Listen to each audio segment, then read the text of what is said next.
company today.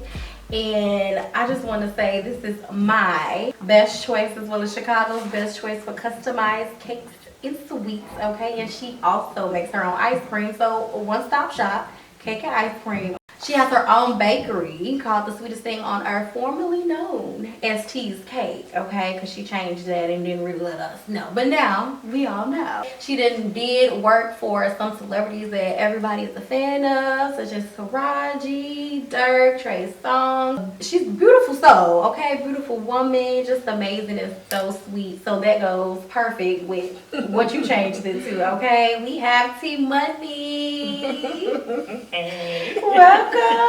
Thanks for having me. Of course. So we're about to get into your business a little bit.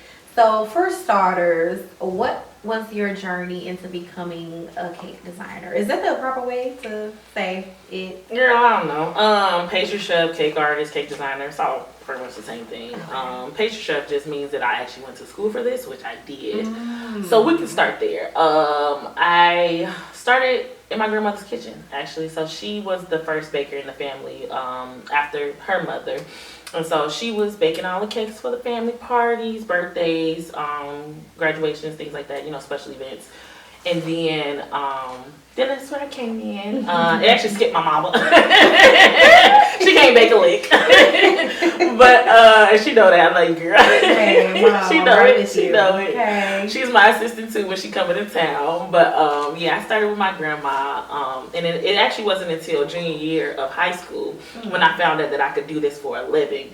I had always grew up on the Food Network. So, you know, you watch the Food Network and you watch, I was big on Paula Deen. I love like Rachel Ray, who else? Sandra Lee, like all of those, like, you know, chefs on TV. And I was just like, oh, this is so cool. But I never saw, like, honestly speaking, I never saw black women doing it. So they didn't have a lot of black representation. And so it wasn't until junior year of high school, I was in a cooking class, and I had started taking the cooking classes as electives, you know, freshman year. So freshman, sophomore, junior, senior, whatever. And then a representative from Robert Morris came to Bremen, and then that's when I was like, oh, I could do this for a living? Like, shut up. And so he did like cooking demonstrations, and then of course at the end he was like, was anybody, you know, interested in our program? Does anybody want any more information? I was like, I do, actually. Obviously everybody else went there to eat, you know, during the class. You know, it's free food. I just came to eat. Yeah. Just come for the food. It's okay. And they know that. And but I was just like, no, I actually would like to hear more information. And so they actually had a program where juniors would go into the college that year, going into senior year, and just kind of stay for a week and just see how it is with the college classes. And I remember it was like $800, and my mama was like, $800? And so I was like, please. And so she was like, well, ask your grandparents. And so that was the first gift that they gifted me. And so ever since then, I've been on the road. Ooh, look at that. It worked out. It sure did. Very well. And so I went, that 1 week literally changed my life. And then, so senior year, I decided that I was going to culinary school. I didn't end up going to Robert Morris. I went to the Illinois Institute of Art. And so I majored in baking and pastry. And so since then, it was only like an 18-month program. So I graduated before a lot of us did. And so I was just like, dang, so what do I do with my time now? And so my mom was like, get a job. Right. Oh, okay. So, you know, you looking for jobs. So I didn't know where I wanted to go. So actually in culinary school, I was obviously a baking and pastry student, but I had to go to culinary classes. And so what that means is I had to take American cuisine, Latin cuisine, Asian cuisine. So I literally know how to fillet a fish. I've never needed to know how to do this, but I guess they want you to be a well-rounded individual. Of course, I took, you know, the cake decorating classes. I took chocolate classes. I took, I wanted to do ice sculpting. I did want to do that. That was very cool to me. But I didn't do that. But they did like, even like fruit trays. If you want to do like a fruit platter, they taught you how to do all of that. So it was a very cool program. We learned breads, how to make, you know, pizza dough from scratch and things like that. And so after pastry school, my first job, girls Portillo's. That was actually one of the funnest jobs I think I've ever had. Everybody talk about it, but It was fun working outside. That was one of the most Working outside? Yeah, it actually was fun working outside. It was fun working outside because, let me tell you, you don't have no managers outside, okay? Okay. Can't nobody tell you, like, don't be on your phone and don't do this Don't and they don't do get that. I mean, yeah, but you don't, you know, if nobody's coming, you can just be on your phone. I worked in a grocery store as the bake. Actually, and that was one of the first heartbreaks that I had. So right after culinary school, I was trying to get my feet wet in cake decorating because I knew that that's what I wanted to do. And so I applied. I'm like, yeah, I'm gonna be a cake decorator at a grocery store. That's where I want to start because I knew I needed. I knew the goal was to always own my own bakery. I just didn't know the steps, so I was thinking like, okay, what's the next step? Be a cake decorator in the grocery store. That's pretty much the easiest thing I could do. And so applied for that. Girl, when I say at the interview, it took me an hour to decorate this cake. Oh, so in the interview they have you decorate a cake. Oh yeah, they want to see what you can do. They want to see if you're even good enough to be on this team. Oh, it's a special well, back then it was a special elite team. You gotta know how to decorate a cake, frost it. You know how to decorate it, frost it, write on the cake with buttercream. Because I mean, you know, people don't know how to write. And so, girls, when I say it took me an hour to decorate a cake, I was on my phone like, how do we make a buttercream flower? Like, it was crazy. Now I can do it in my sleep, but back then. Okay, long story short, I didn't get the job. So did you know that that's what you was gonna have to do before you went? Did they let you know ahead of time like that's what they gonna want you to do? I think they told me that over the phone, like, okay, yeah, come to the thing and we're gonna do a stage. They call it a stage. It's like a working interview where you don't get paid. They just want to see what you can do. Yeah, so it was the worst job because I had to be a baker in this section and then cake decorating was right here. So every day I come to work. You just steady looking over there like, that's where I need to be. I'm steady looking over like, that's where I should be. Like, she got my job. And so I would be over there like, okay, girl, what you doing? Like, and they'd be like, Taryn, you ain't in your section. And I'm like, fine. But because I'm like, this is what I want to do. I don't really want to be here. But moving forward into now. Actually, so I got, before I opened the bakery, I dabbled and dabbled in a lot of places. So I worked in probably like 5 different bakeries before I opened my bakery. And it was great experiences. Like I learned that's where I learned how to do custom cookies actually. So another place, all we did was little cakes and cupcakes, literally. When I say we was doing hundreds of cupcakes, a day, a week. That was my first downtown bakery job. That was really fun though. Like, I stayed there for a year. I ain't gonna say the name because I got fired from there. But that's where I learned mass production and how to write on cakes, pretty much, and just how to do it fast. What is it? Alice in Wonderland themed bakery. So there we had to learn like little tarts and little pies, individual things. So I think that's where I learned like my attention to detail. And then just a couple of other places that I got fired from. What was like the main reason from all these jobs you were getting fired? You know what? Okay, so the grocery store I got fired because I didn't clock out for lunch. Girl. But you know why? Because I was black. I'm be honest, because I knew another girl who worked in the bakeries who was black too, and she had the same story. So that's why I say it was because I was black. But obviously, you know, when God don't want you there, he gonna push you out. That part too. So yeah, I got fired from the bakery downtown because I'm black. Because a girl, I know what. Hey, listen. Because I know it's If I'm lying on that. No, I didn't get along with one of the girls who worked there, and since it was such a small like thing, I literally, when I say I was friends, I'm still friends with actually 2 of the girls who used to work there, and this was 10 years ago. And one of the girls who got hired after me, she would play this sad, depressing, like, you know them dog commercials when it's like my life will go on. She would play that sad music. Now, mind you, it's only 2 of us at 6 o'clock in the morning. Baby, I don't want to listen to this. I need some upbeat, Meg Stallion went out then, but I need some upbeat something. She would play this sad music and like raindrops, and I would be raindrops. I was like, what is this? So we didn't get along, and so that's when Instagram had just came out, and I think we had like a holiday party or something, and she must have posted a picture And I was just like, I mean, it was like of all of us. So it was a cute picture and we think we cute and stuff. And I just made a little comment. And now, mind you, it was under my friend's picture who worked there. And I was like, ew, oh, this is such a cute picture minus one person.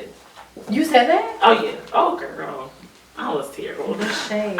The shade. And so the bosses saw that. And they was like, damn, you can't say that. Oh, yeah, no, I'm not that sweet. I'm a Sour Patch Girl. Okay, like you could have kept that. So why would you say that? Because, you know, you 19, I was 19. Yeah, I'm young and don't care. You know, like I'm not thinking it's nothing to do with work related. Like, it's but you never said who the one person was. Exactly. Who you was Girl, they knew because they didn't really like her. They just didn't have no reason to fire her. Let's be honest. But like I said, when God don't want you somewhere, I knew that I had goals. God knew that if I would stay there, then I would be complacent because I was there for almost a year, and so I just feel like it was time to go. It was time to go. And you weren't moving fast enough. Yeah. That's true. Yeah, Bakery now is where I was working from home for 5 years. Still working from home. Still had a job. Long story short, I got so booked at home, I literally couldn't make it to work. I was like calling off or like being late. And got fired again. Yeah, okay, basically. This one I'll put in my 2 weeks notice. But then technically, she was like, well, actually, this could be your last day. And Right. Already in the works to fire. That's so I was trying to do the right thing and still got fired. It wasn't until my parents was like, girl, you are taking over the house with your cakes. And I kid you not, they couldn't watch TV. They couldn't be in the kitchen. We could barely cook in the kitchen because I just had cakes everywhere. And so then I had the opportunity to move out of my home kitchen into this other lady's kitchen. And she was like, she had a bakery. And so she was like, I need help paying the rent. You know, and I see that you need a space. So did you want to just come here? So I ended up going there, helping her have her rent. And then that was the first taste of me getting my own space. Yeah, I ain't gonna lie. It was not a good situation if you are competitive. If you are jealous and if you are looking over your shoulder like, oh, she better than me, like, I don't know if I won't. Giving? I think it was giving that she's making more money than me. I think it was giving that I want this more than you because I do. I mean, but then you said you needed help with the rent, so why would you be? But she was out here getting her nails done, her hair done, not paying her rent. So lo and behold, I was there 6 months. And at the end of it, she ended up losing her bakery, unfortunately. And so I had reached out to the landlord. I'm like, landlord, what's good? Like, wait, so the bakery you're at now? Oh no! Let's get that clear. Let's get that clear. This is mine. No. I wanted that one though. I wanted that one. But it obviously God's plan. It didn't work out. It fell through. And so I looked for a year for a space of my own. Like to get into your own space, you have for a restaurant bakery, you have to have it already mapped out. So the city needs to already see what your plans are to do in this space before you can even like get the approval to produce. So I was looking at spaces. It was no restaurants going out of business. It was terrible to say that, but that's what you want. You want a restaurant that just went out of business or a bakery that just went out of business, so you ain't got to do all the work because it can be very costly. Like the equipment is already so expensive. I probably spent like $30,000 on equipment, if not more than that. So that stuff can be all expensive. And it could be even more if you don't have stuff like a floor. If you don't have stuff like the walls, or if you have to pay for the people to do the drywall and stuff. Like those are the little things that nobody thinks about, that nobody really knows how to think about. 2018, 2017 was a crazy time, but thank God my parents they go for real. They didn't make me pay no rent at home. They supported my goals, my dreams. They saw that what I was doing, and they saw that I was serious. I mean, literally, I had a boyfriend at the time, and he would play basketball. I would miss his basketball games just to bake. Like it was serious for me. It wasn't like this ain't play. You know, play. Like I ain't serious. Yeah, like, this is I want this. Yeah, and then sometimes you have to miss out. Yeah, the parties, girl, bye. My friends already knew not to invite me to no party. Baby, if you having a birthday, I'll make the cake, but I still gotta go home to make another cake. Like, have you made a cake that someone did not like? And how did you handle that? Yes. And I'll never forget it. She was so mean. Actually, I can remember 3. She tried it. She almost had me catch a case. Oh. It was outside the bakery too. Girl, I was finna lace some hands, and it wasn't a baptism. Okay, it was real. Now she wanted it was a shaped cake, like a number cake. I don't do a lot of shaped cakes because I think it's go to a grocery store, you know. Custom cake luxury bakery, and so that's what I specialize in, and that's what I pride myself in. Yes, and so she was like, "Oh yeah, I just want a number 1 and make it like a race car theme." So I'm like, "Okay, great, cool, whatever, easy." Easy peasy, finished it right before she got there. And so I gave it to her. I was like, okay, here you go. I did some cookies with it, you know, and everything was cool. So I gave it to her. She was outside. I'm thinking she left. You know, I go inside. I'm trying to clean up and stuff, get ready for probably another order. She texts me back like, hey, it doesn't have the grass around it or something, because I guess for like a race car she wanted like grass around it for some reason. So I was like, oh, okay, you know, that's an easy fix. Like, okay, if you want to just bring it back, because I didn't know she was still outside. So I didn't know she was still outside. So she's like, oh, well, it doesn't have the grass around it. So I was like, okay, well, that's fine, you know, it's an easy fix. And then she's like, well, actually, I don't even really like it. Like it look a little it doesn't look even. And I was just like, okay, well, maybe because I free-handed the number. And I'm like, I don't think it didn't look bad, but I was like, it could be me. So I'm like, okay, we'll just bring it back. She's like, well, actually, I don't. So she just had like this long list. So I was like, and this was all through text. And so I'm like, okay, well, ma'am, I'm so sorry. You know, you don't like it. I'm big on customer service. Like, that's one thing you'll know about me. Like, I truly am taking this to heart, and I'm listening to you if you have any like issues with your order. I'm literally trying to get it right, and so I'm trying to make it right and see. I'm trying to see how I can help you and get what you want it to look like. Long story short, the girl started being like, oh, I think this is not even worth my money, and da da da da. So I'm like, okay, well, girl, bring the cake back. Like, it's not that big of a deal. I don't really want to do that, and because da da da da. And she just started saying that. So I was like, you know what? Keep the cake and you'll just get your money back, because I don't really have time for this. I don't even think it's worth the money that you even charge and stuff. So I was like, all right, girl, well, I don't really know what you're looking for then. Right. Because you're not looking for anything to be better. You know, you're not looking for You're it just trying to complain. Yeah. I already said you could keep the cake and I'm going to send you your money back. What more do you want? When I say this girl had her minions, and I'll call them minions, she had her minions get on my Facebook page and leave reviews just for this little 1-year-old cake. And when I say that was the worst, probably one of the worst clients, besides that one with the trolls, because I didn't even tell you about the trolls. Oh, girl, she tried to cuss me out too, but then it was through a person that I actually knew, like an event planner. So I told the event planner, like, this girl's trying to blast me on Facebook, trying to like discredit, you know, your character and everything. And so the girl has to end up saying, like, do not blast her. Like, first of all, this is a black woman. This is a black owned business. You're a black woman, so you should know how serious. Because you won't do this for them other people, them other companies. Exactly. We don't do it. Exactly. But we be so quick to tear it down with our own people. So quick to tear each other down. Negative. So quick. Like, instead of just asking, like, this ain't what I wanted. Is there anything that you can do? But it's okay. It's even still. Yeah. I'm trying to reason with you. Yeah. You have worked with a few celebrities, like I stated, Taraji. You did Orientate, they meet and greet. You did Dirt, Trey Songz. Like, so how did you get your celebrity clientele? Did you reach out? Did they reach out to you? Girl, yeah, they reached out to me. No, I'm kidding. I'm literally kidding. All of those, I'm literally kidding. All of them is pretty much through event planners. For Orientate, I'm pretty sure that one of my event planners gave them my information, and then they just was like, hey, we just need some treats. And it's actually funny, for their meet and greet, they wasn't even gonna do it because they had it was supposed to be like Orland Mall or something, and Orland Mall didn't want them there. And so, yeah, they was going to cancel it. But then everybody was like, no, we still want you to come. So they actually ended up doing it at a small boutique in Chicago. And at first, they didn't even want the treats. So they was like, oh, no, well, we not doing it at Orland no more. So it's not going to be nothing big. We just doing it at this thing. And so I actually ended up going, and my assistant at the time, I had told her. And she was like, I was like, do you want to come help me? And she was like, sure. And so when it was canceled, she was like, oh, I don't have to go anymore. But I was like, well, you probably should want to know who it's for. And she was like, who's it for? And I was like, it's actually for G Herbo.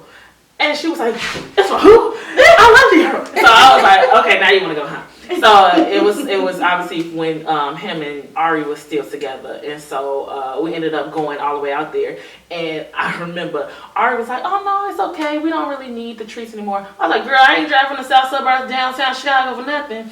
And so, so you had already made the treats. Oh yeah, the treats already made. Same day, baby. It was the same you day. playing. Oh yeah. You weren't playing around. Oh yeah. What? Yeah. She asked me. I think they asked like maybe a day or two before, and then paid for everything, and then I made the treats and stuff, and so ended up driving all the way downtown. And when I say she didn't want it, she really didn't want it. And I was like, and I had got there, and I was like, well, just come see them. And she was like, huh? Okay, let me see them. And so she came to my car and literally looked at these treats, and she was like, girl, we have to have these in there. So she was like, no, we have to. She was like, y'all gonna find the table for this girl to set up these treats. But she didn't know. I don't even think to this day, I don't think she knows that I was the one that did her baby shower treats. Yeah. Actually, it wasn't even the baby shower. It was the gender reveal. So it was before the baby shower. I was doing it. I was like, who would think of that? Like, why would they do guns or glitter? Like, that is so random. And I didn't think nothing of it. I did not know until I delivered the treats that it was for them. Oh, so you didn't know who it was I did not know it. So until I saw somebody post it on like Instagram or something, and they sent it to me, and they said, it was my cousin, actually, I think Julie's the hey girl. It was she sent it to me, and she was like, did you make these treats? And I was like, oh my God, I just did this stuff. So that was how I actually didn't know that I was doing it. So that's how I found out that I was doing that. I'm still kind of small. I mean, do you ever reach out? Oh no, I don't. No. Sorry, I don't really care about celebrity clients. Like my clientele, because celebrities don't always want to pay. So that's another thing people got to realize. Yeah, no, a lot of those. They want it for free because of who they are. Oh yeah. Oh, this is the exposure, and we'll give you. We'll post you on our social media, and they don't want to pay. No, heck no. Really? Yeah, girl, bye. No. That's interesting. No. Did you run across something like that? Yeah, a couple times actually. A couple times, they tried to be like, oh, we just want to, a couple of the love and hip hop things we setups we did. It was for exposure, and I think we actually did it only one time because the event planner, she had got reached out to them, and because they saw like her events was elaborate. Shout out to Mariah, but. Yeah, they saw that her events was amazing and elaborate, and so they was trying to, oh, we got millions of followers, we'll shout you out. Girl, we did all of this stuff, and they did not shout us out. And that was the first and last time we ever did the setup for free. Oh, wow. So then, since then, she was like, yeah, we're not doing that. She was like, I'm not going to put y'all through it because I know how much work that y'all put into it, too. So, because she had a little team. It was her doing the setups. Chicagoland Lux, when he was still, I love Eric, but when he was still, growing his business, because now he do stuff for the Bulls and everything, girl. He doing it big. But it was before all of that. Like, so it was a little team of us. A girl was doing the photography and stuff. We was all just doing this stuff for free. Yeah. We probably did it like a couple times. But yeah, no. Ever since then, she was like, no, we're not doing nothing for free no more. Yeah. So with like Taraji and Dirk and Trey Songz, did you meet them or was it? Oh my God, I was so pissed. When I was supposed to meet Taraji, I was telling everybody, like, we're doing Taraji Feeds and stuff. Because she actually came to Chicago and did a roller skating party. It was right before the pandemic. And so, long story short, made all the treats and stuff, getting ready to go. And I had a rental car. I will never forget this. That rental car, the tire blew out. Wow. On the expressway, 5 minutes away from the party. I was distraught. Did not get to meet her. Yes. So actually, the event planner, she sent her husband to come pick up the treats from us on the side of E-Way. Not us. Yes. She came to get the treats. She was like, all right. I was like, call me when you got it figured out. Honey, I was so upset. I love Taraji, and it was so upsetting because I heard that she had met her daughter, like the event planner's daughter. She had talked to her. I was like, I missed my moment, but yeah. So I don't have any pictures with these people. What was the event that you said? That was her birthday. That was her birthday roller skating rink. It wasn't Glenwood. Taraji, your roller skating event. I did the who did What you do? The cake? No, we did the whole sweets table. Yep, I did all of the treats, all of the stuff. You saw the Michael Jackson Thriller. Yeah, that was all me. Yeah, the apples. I'm gonna need y'all to tag Saraji in this so she know for the future when she wanna do events, she needs to call. Period. T-Money. Period. So let's talk about your ice cream. So she makes ice cream, as I stated. So I am an ice cream connoisseur, babes, and we was talking behind the scenes. And let me just tell y'all, the cameraman likes Baskin Robbins. And I'm gonna need him to walk home in the snow. Because Baskin Robbins? No. And so I couldn't find nobody who made good ice cream. And it was only this one place that I go to that makes their own ice cream, Jenny's Ice Cream, and she has amazing ice cream. But it was too far and I couldn't afford it, to be honest. So it was right before the pandemic when I was like, dang, I really want some ice cream. And let me just be honest, I don't like peach cobbler, right? I'm not the girl who loves... That's crazy. I know. I'll get into it. Yeah. I don't like peach cobbler, right? This is such a random story. I had a random craving for peach cobbler one day. Wow. I say, Lord, why do I have a craving for peach cobbler? I don't like peach cobbler, nothing. So I made a little peach cobbler, like puff pastry, and made the peach filling. Okay, cool. It just didn't satisfy me. So I'm like, I just want my ice cream. So something was like, let's just bust out this ice cream machine that you've literally had for 3 years, that you've never opened, that your mama bought you for Christmas 3 years ago. And let's see if we can make our own ice cream. I made it 2 weeks before the pandemic hit. And maybe like a week. It was very short. I literally had a friend in the bakery and I made the ice cream and I put it in a styrofoam bowl and I was like, here, just try it. And she was like, this is freaking amazing. You made this? And I was like, yeah, like just ice cream. And she was like, you need to post this, but like make it cuter and post it. And so I'm like, okay, whatever. I posted it on Facebook. Girl, when I say it went viral that night, that night. And I kept looking at it. I'm like, it's going up. Like, I'm going, is this viral? That was my first time going to, so silly. That was my first time going viral. And so that's when I started making ice cream. And ever since then, people that is so crazy. I've definitely used you for my mama's cake, for my friend's cake, at the time, the father of my child cake, daddy cake, my baby cake, his first cake. It's so crazy because I never got my own cake from you, and I got a cake for everybody else. That's, you know what? Crazy. That's pretty. That tracks because that's what most people say. They like, I always get cakes for everybody else. And you know, it's funny. I'm the one who will make the cake for you. So now that I know, I'll do that for you. Of course. Ooh, my next birthday. Ooh, how old we gonna be? Ooh, 25. Oh, sorry.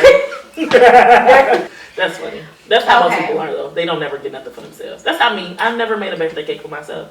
Really? I made my own wedding cake, but I've never really made a birthday cake for myself. Really? Only maybe like one time. I'm into Is It Cake. But now the Is It Cake, I would have. See, my friends, I'm mad at y'all because y'all told me I was lame for doing it. But wanting to do a cake or not, like well, you know, have you seen that show? I have. Yeah. And so they make like hyper realistic, like a cup. Wait, have you made that? Have you did that? No, that's what I'm saying. If I would have done it years ago like I wanted to, I could have been the first Is It Cake. Hello. Yeah.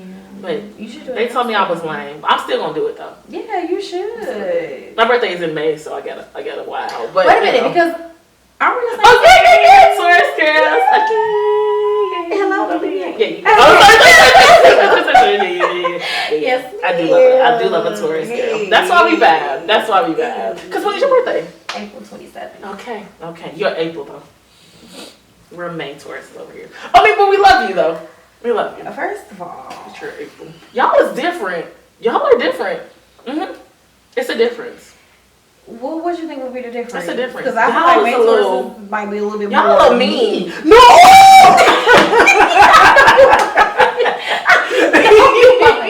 Hold on, because let's go back. Because what you say under that Instagram post? What? Everybody cute except one person. Oh, okay. Yeah. There's a piece of every sign in everybody. Yeah. It might be more, it might not, but the fact that it makes sense, it sounds right, it's like, Cause that's what we do Yeah, as that's what human we do. beings. Like if it makes sense, Yeah, I'm gonna go with it. Like I'm gonna go. It makes sense. And For it's sure. like when people ask, like, "What's your stand?" I'm like, why? So you can judge me. How long has it been since you've been married? 2.5 years. 2.5 3 years in March. 3 I'm years. sorry, 3 years in April. I'm so sorry, Lord. April. got It's it. April Yeah, 1st. look. That's why. Oh, is it? Yeah, April Fool's Day. LOL. Haha. I know. But it's actually his birthday too. Oh, really? Yeah. Oh, Jesus. So you can never forget. Yeah, never forget. Anniversary and your birthday. Yeah. You being married, what would be your advice as for single women who wants to get married? What is the mindset they need to be prepared for before they get married? Yeah. Again, it's just a loaded question, but it's a great question. Yeah, it's you don't know the questions to ask because you don't know what you're gonna go through. I told the Lord if He put this on my heart to share that I would share it. So you don't know what you're gonna go through in marriage. You don't know if you're gonna lose children. You don't know if you're gonna struggle with fertility. You don't know if your parents is not gonna make it the whole way through. And so our first year of marriage, we lost a child, and I was 35 weeks. And wow. Yeah, literally the week of my baby shower.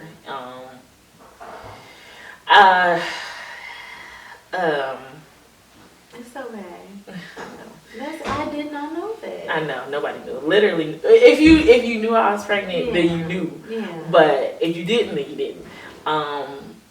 And one, because I wanted to be the girl who popped up with a baby. Yeah. Like, she's pregnant. Yeah. So I was trying to do it as like a joke, but then jokes on me because God always got the last laugh.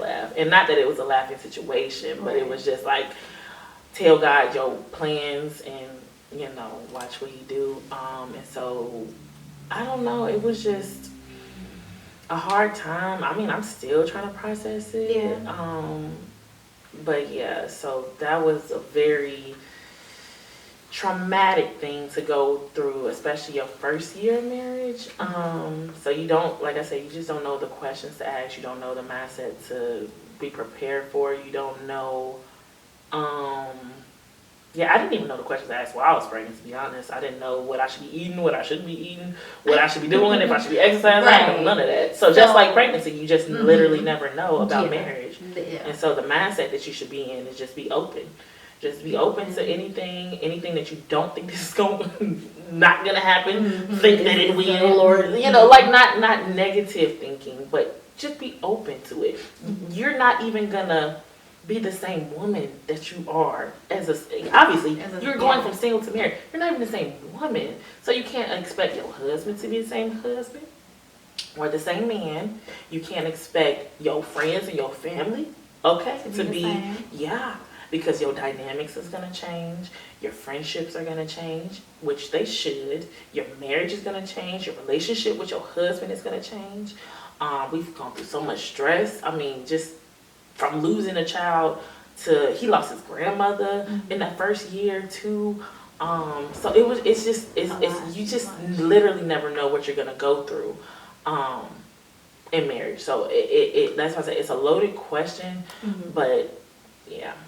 So we kind of like left off with the whole like self-love and self-care type of thing. So personally, because you're already married, so before you got married, like what is something that you realize now, or what advice can you give as to self-love that you need to have before you get married? Number one is boundaries. Definitely, I feel like boundaries is a big self-love thing. And I didn't learn that honestly until I lost the baby, to be honest. I didn't know boundaries. Heck no, I did not know boundaries. I'm such a loving and fun person and like playful person that I didn't know that I should have boundaries with the things that I tell people and the things that I don't tell people. Like, even your parents, your closest friends, like you shouldn't tell everybody about your marriage. And so you it's just like boundaries in that sense. Like I'm still learning that. I'm in therapy actually now. I started as it's so funny. I can laugh about it now. It started as grief therapy, but I can't remember the last time we even talked about losing the child. One of my baby names NJ. But yeah, it's like it started off as grief Yeah. And then it just goes to like real life. Like, all right, what's going on now? Yeah. Because life be life, and it changes and it evolves. And yeah, self-love would be definitely learning your boundaries, definitely learning what you like, learning how to fill your cup, like watching podcasts. So baking, therapeutic. Shout out to baking because it saves a lot of people. I know a lot of older women who have lost their husbands and turned to baking because it's a self-care thing. So And not like, do you think journaling like writing or journaling in your phone? Oh, both. I do both. Yeah, feelings and whatever. Yeah, like you write your diary. Yeah. Did you used to have a diary? Girl, I used to have a diary. I hate mine. I hate mine. Yeah, in my single season, I was journaling a lot. My parents make fun of me because I would usually think like, okay, you think maybe just me. But you date people and you think, oh, this gonna be my husband. Oh my God, you gotta allow me a little. He's the one. And he turn around and piss you the fuck off. That ain't what was that? Baby, he was Be never so blue. He was never it. But yes, and so now I can look back in my journal and see, girl. You really get in tune with yourself and know what it is you want, know what it is you like, what it is you don't want, and don't settle. See, you already got the mindset, girl. Ain't no different. And I'll be honest. Oh yeah, I'm ready. Yeah, I'm ready. I've learned my lesson. I know that's right. I've learned my lesson from my right.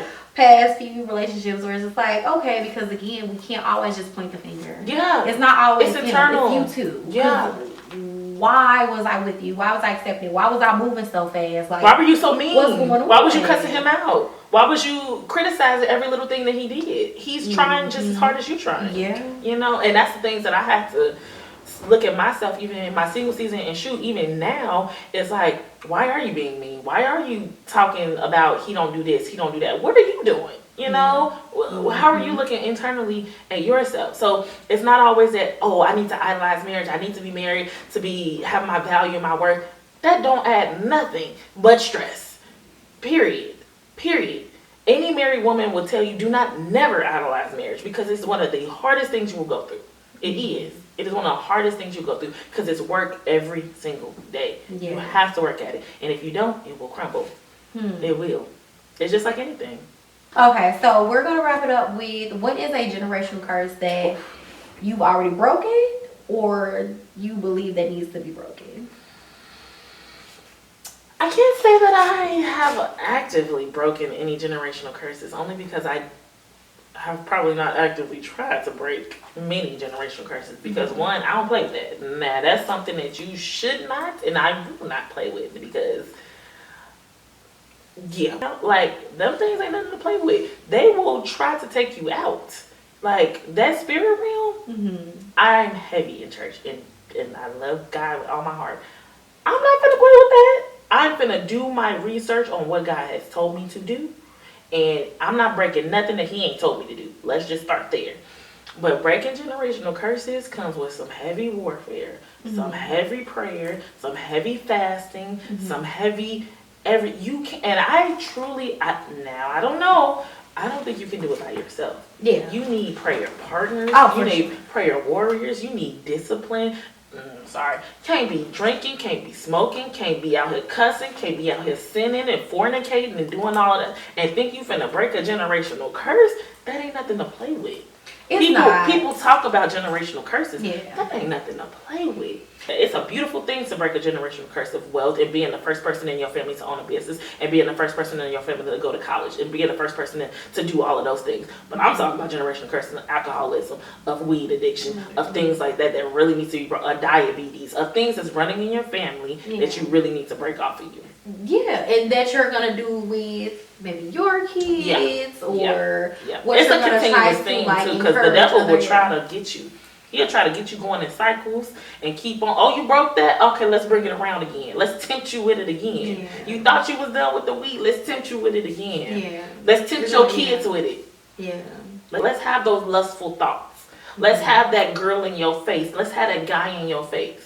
Like we was talking about Hyde Park. Let's have those beautiful black men over here. I'm just saying, like, you don't, and it's crazy because you don't know the generational curses that actually run in your family until you start talking to your family. So the people that say, oh, I don't talk to my family. Oh, I don't do that. I don't do the whole kicking it, phony kicking. You might want to talk to them because you don't know what you're struggling with that your mama struggled with, that your daddy struggled with, that your grandparents, whatever. And even like, I know it's a big thing of fibroids in the Black women community too. Like I wouldn't call it a generational curse, but those are things that run in your family that you wouldn't even know that run in your family because y'all don't talk. And so we have to get more open with our family. Like you can tell everybody everything, but you gotta be more open with your family. And the generational curse, I wouldn't say that I broke the generational curse of wealth in my family, only because my grandfather actually owned his own business. So my grandfather owned his own gas station actually on the west side of Chicago. Now it's so weird, but it's a hot dog joint. It's called Lulu's now. On Ogden and something. Don't get me the line. It's on Ogden and something on the west side. But so he was the first person in my family to be an entrepreneur. But I guess I could say I broke the generational curse of now owning my own bakery. I don't think that it was an option or a thought for my great grandmother, but I'm sure it was probably a thought for my grandmother. Yeah, but I don't think she really wanted to do this for free. And she's able to live through you. This is true. But I don't think she really wanted to do this for a job. My grandma ain't never had no job. I think she just loved doing it. Okay. We trying to be like grandma. She ain't never had no job. Yeah. Baby, that's a whole nother conversation. It is. But she did everything. I mean, I can't say never had no job, but because she was, being a homemaker ain't no joke. Take care of the kids, take care of the house. Yeah, that's a job. But when we say job, like no technical. Like she had a job, but it wasn't. She didn't have to go out and work for somebody. Type of thing. But the generational curses is deep. Okay, well, thank you so much for coming. Thank you for tuning in. Like, comment, and subscribe, and we will see y'all next time.